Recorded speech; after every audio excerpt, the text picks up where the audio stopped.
Alright guys, what is up? I'm back here with another video. This one's gonna be big, literally.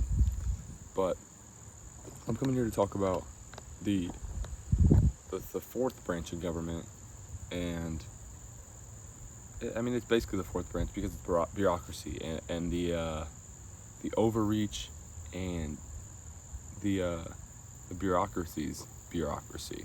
Because there are groups and agencies that are formed and funded by our bureaucratic agencies that basically act as offshoots, offhands, because of the super indirect control that we have over these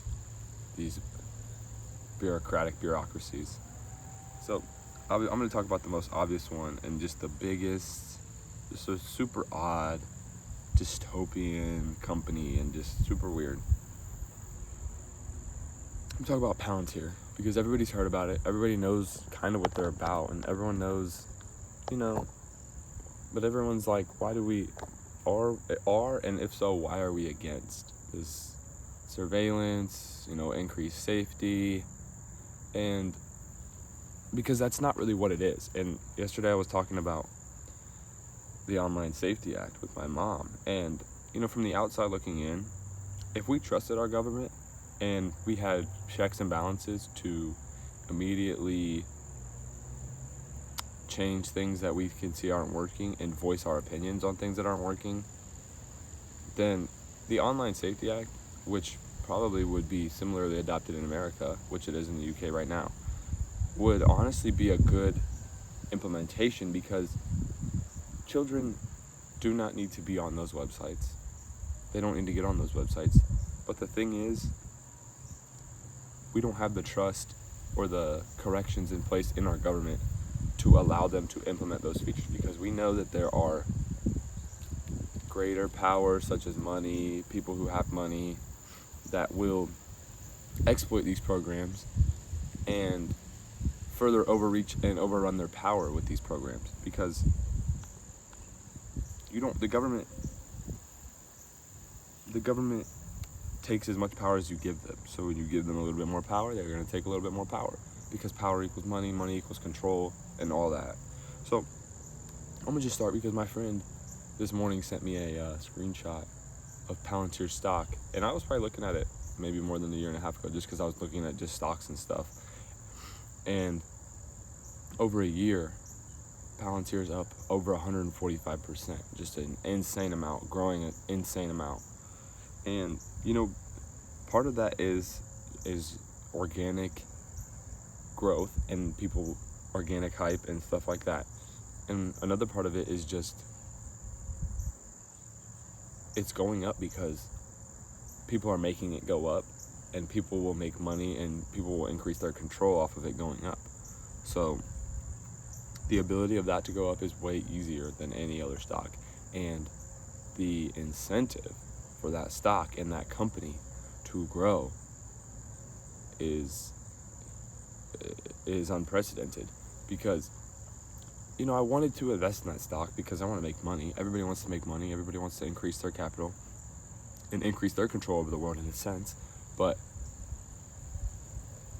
you can't morally invest in that company, because every dollar that you give them, every increase in their capital and their ability to diversify and increase their loadout, upgrade their loadout, is just less privacy, more control that they have over you.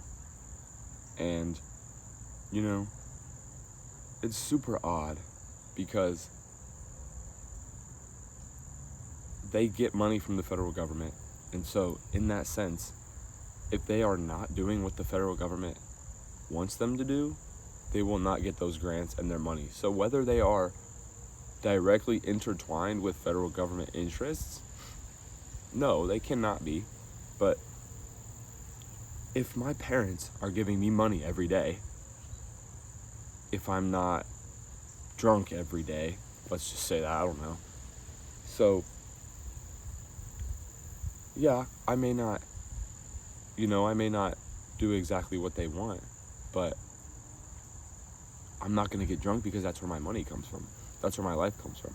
So let's say they change their value to where, just don't say hate anymore. Okay, I won't say hate anymore. I can say other words. Okay, then what's the next step? Okay, soon I can't say 39 words and I can't drink 3 different drinks. Okay, and not to say I should be drunk every day, not to say I should be saying hate or any of these things, but wherever you are funded from, wherever your money comes from, even if it's from the public, which is actually our right, and that's our beautiful power, that if we demand that this company doesn't do something, we can take their money away. We can take our money out of their stock.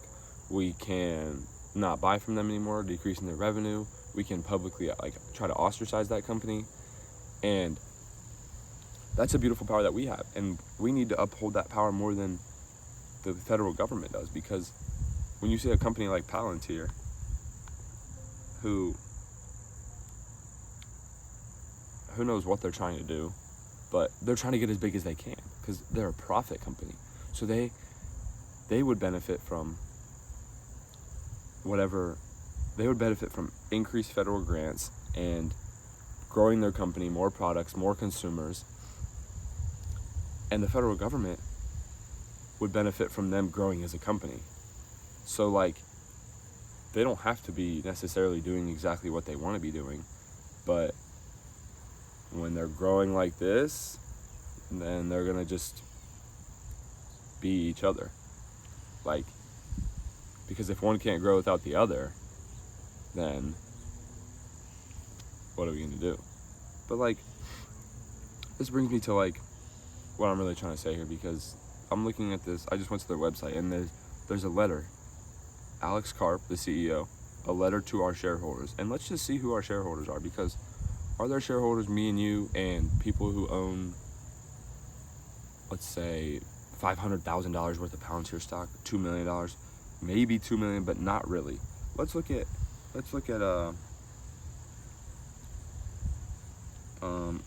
industry or whatever.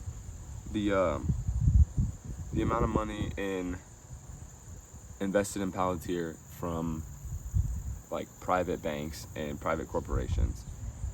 And if we look at that, I think we just call that industrial. What do we call that? I forget now. That's really embarrassing. I had it up on my phone. But I looked it up, and 54% of Palantir stock is owned by Vanguard, BlackRock, State Street, etc., etc., etc., etc., which means that these are groups that have listed themselves as owners of this and buying up large portions of this. So then, let's go to the part 3 of the bureaucracy's bureaucracy. Actually, part 2 of this, because then you have the companies like BlackRock, State Street, Vanguard, all these companies which are buying up these companies, and then they hold a board seat, several board seats, which literally directly is a direct check and balance on the CEO and the top leadership in the company. So these big companies get to basically decide indirectly and directly what doesn't happen, what direction they go in, and they get to know ahead of time, and they get to establish what's involved, what's not involved. And it's just super awkward, because you get in this whole power structure, because you have the bureaucracy, who for some reason is giving money to this company called Palantir, which, let's look at their the letter to the CEO, to the CEOs. What is going on? So it says you have this power structure with the bureaucracy, these companies, and then the companies who own these companies. So it's where do we get a say? Where are we involved in that? And we're not. they make us think we are, but we're not. So let's read this. The initial statement of this Palantir is, all the value in the market is going to chips and what we call ontology, by Alexander Karp on June 16th of this year. Oh no, last year. So let's look at what ontology is.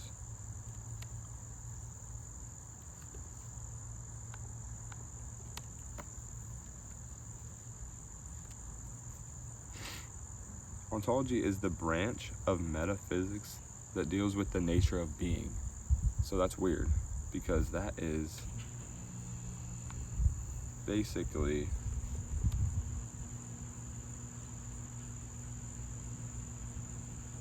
what makes us like be, what makes us make these certain decisions, what drives our decision making, what drives our conscience, what drives our whole state of being. You know, what makes us, not what makes us tick, but to the more extreme, what do we base our lives around?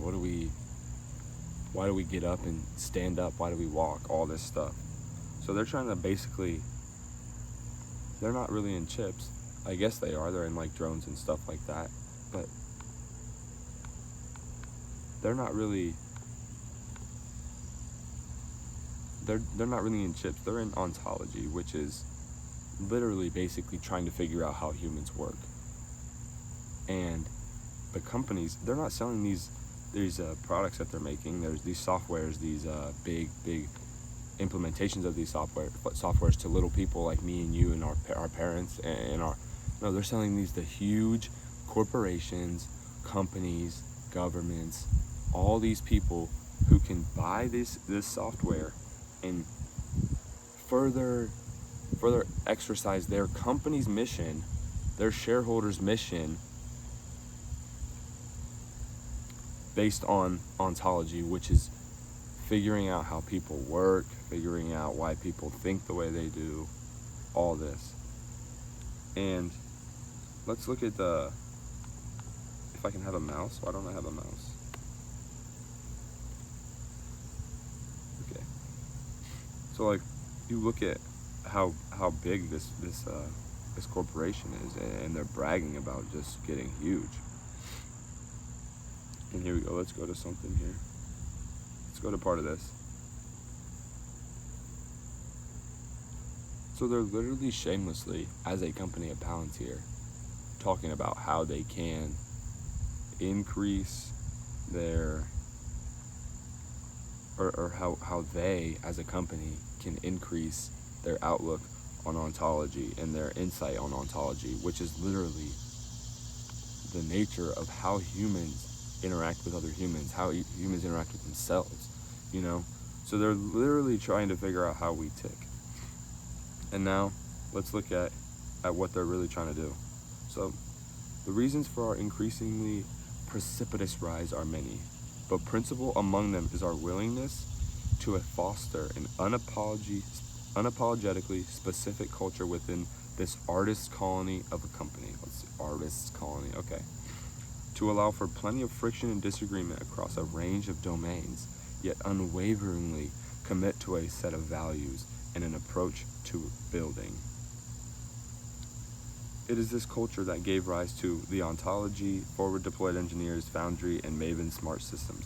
All these, which I'll get into these in a second. Mavens are basically defense drones that can hold down borders. Ontology, which is just a software that basically allows you to predict human behavior, probably is what they're advertising.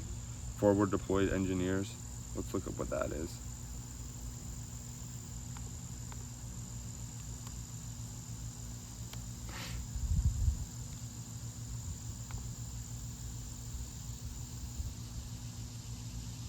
A software engineer who alternates between being embedded with customer teams and core product engineering teams.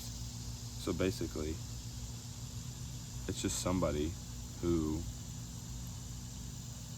can be embedded with customer teams and core engineering teams. So they're just a super good person at doing everything, hopefully. So that's what they're bragging about there. That's not a horrible thing. And Foundry. Let's see what Foundry is.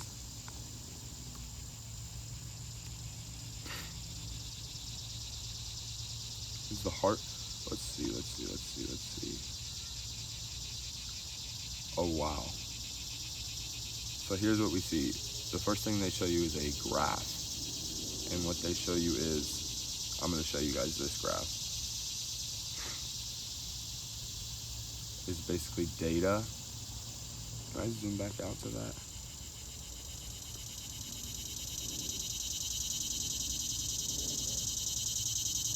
Let's get a picture of this. Basically, it's data with models, and then analytics, and workflows, and integration. So all these little things they have. So they have a huge amount of data. They have these little data models that can run this data and produce tangible results. And then they have workflows and analytics, which shows which work the best or whatever. Integrations, what little softwares they can put these in with to make them run faster. And then they have workflows, which is just what order and stuff to get these in the most efficient way. And then here's what you have. You have the ontology, which is the big thing in the middle, which basically looks like one big fat thing that can do everything for the company.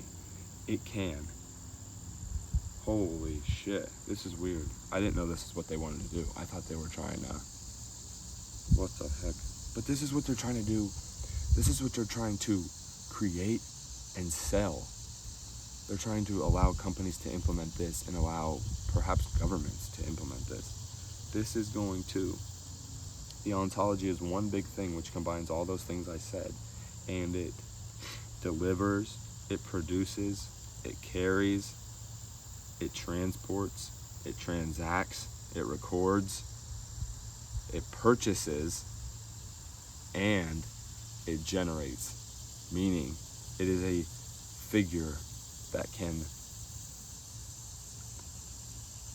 efficiently implement all this information that Palantir has been grinding off of the internet and from companies. This is insane.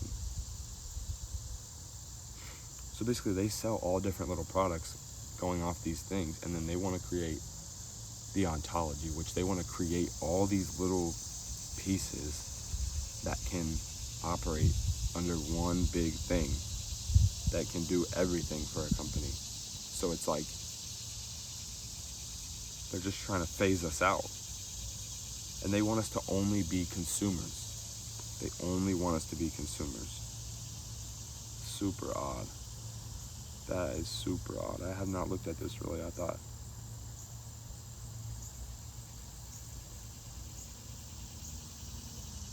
So let's get back to the thing.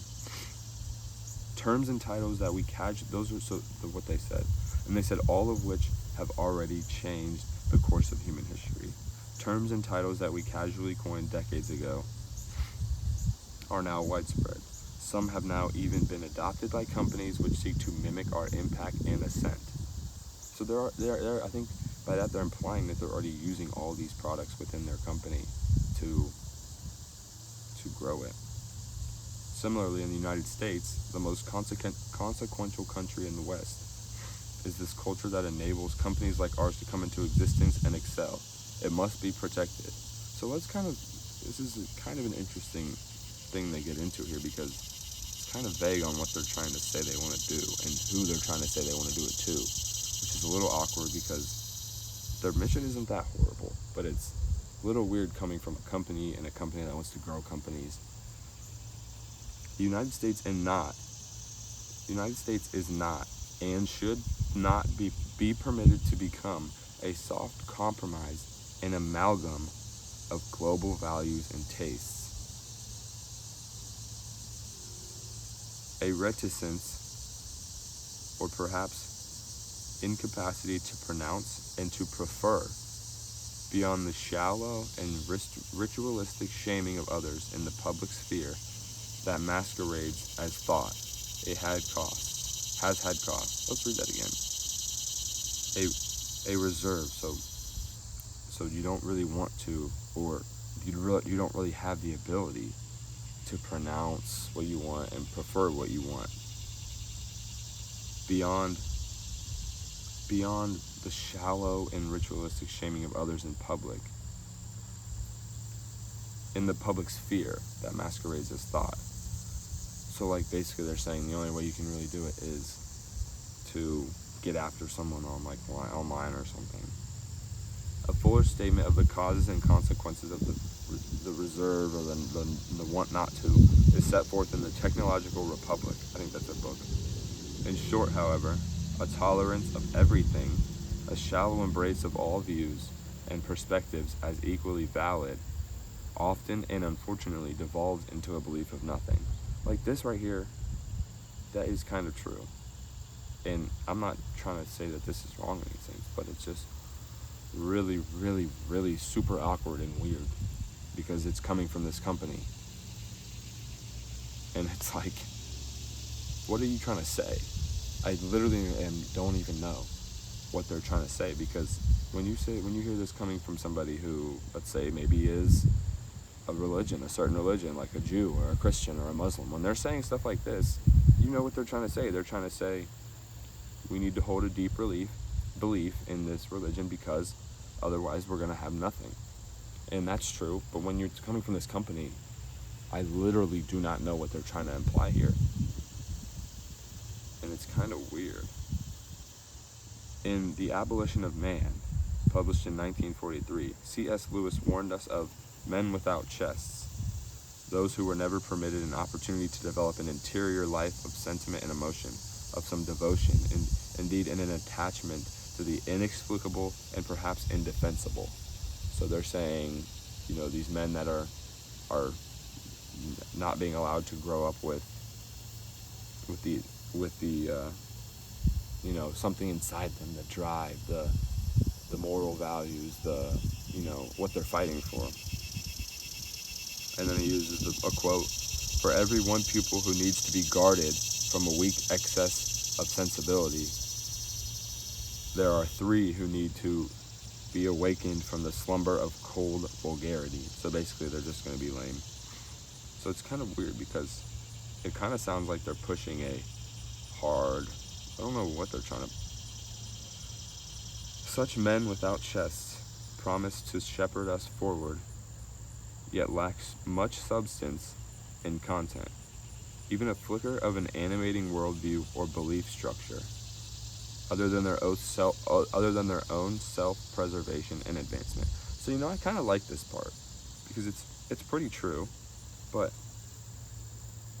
they are little more than administrative caretakers who have been taught to fear belief and sentiment. Some claim to be part of a struggle, but their identity is often merely oppositional. So their identity is basically, whatever you're against, I'm against it, or whatever you're for, I'm against it. And which is, in a way, is what I am, but I'm that way because I see how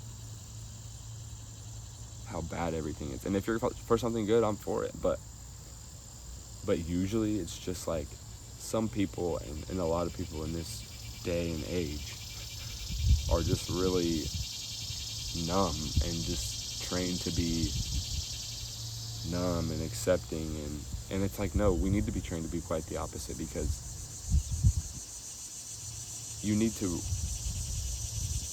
the way life works is you need to almost be so protective of you and those around you that you need to be so skeptical of something before you accept it. So it's in almost a sense that's the right way to think, but to an extent. And in the end, they are hollow and stand at a lonely distance from the world. So this is kind of weird because this is the statement they put out to their shareholders. And 54% owned by big private banks and stuff.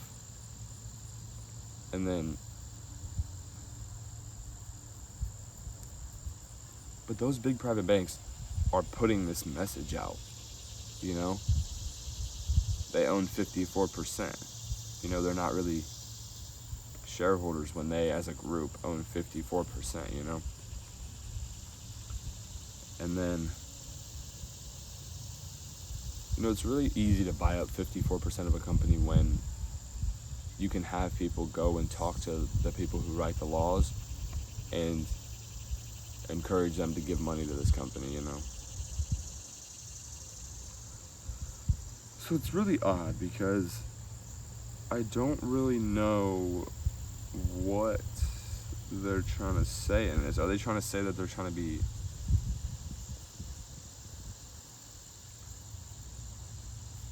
So basically, I think this is what they're getting at. They're trying to get at more so, almost at the government here, saying that they're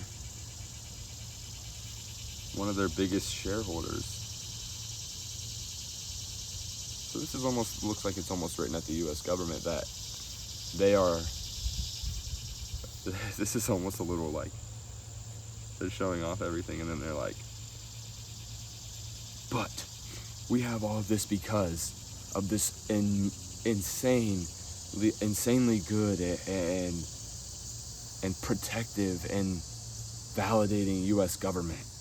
And without this U.S. government and these U.S. American values, we would never be able to grow this company the way we did, and never been able to implement these war drones and all-knowing and doing AIs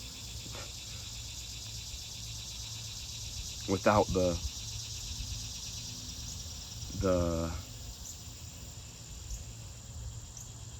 ability to excel in America, and it must be protected, he says. And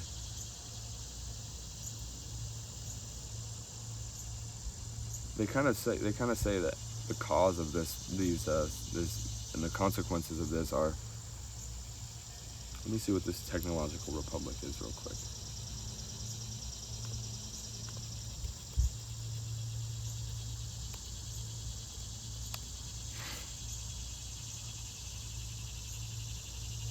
Oh, I gotta pay for it. Oh, so he wrote this. So he wrote it, and so he's basically trying to push his mission, I guess, but I don't even... But, like, that's kind of weird because then he's trying to say, as a company, we as a company are going to directly assert our views and push to assert our views onto the world. And quite literally shape the world the way they want. Like, that's what the growing of their company is equal to. And so it's super weird because, again, like I said, when you hear a message like this coming from shareholders, or not from shareholders, from religions, or like your parents or something, or your uncle or your grandpa, you know what he means. You're familiar with his values and what he wants to grow. But when you hear it coming from a company that is deeply intertwined with big banking, big government, you know, it starts to become a question of what is it that they are going to be pushing forward in the United States. So, like, it's really, really super weird. And I just want you guys to please just be aware and just look at stuff, you know, and just understand why stuff happens, and be intertwined with your community. Love those around you.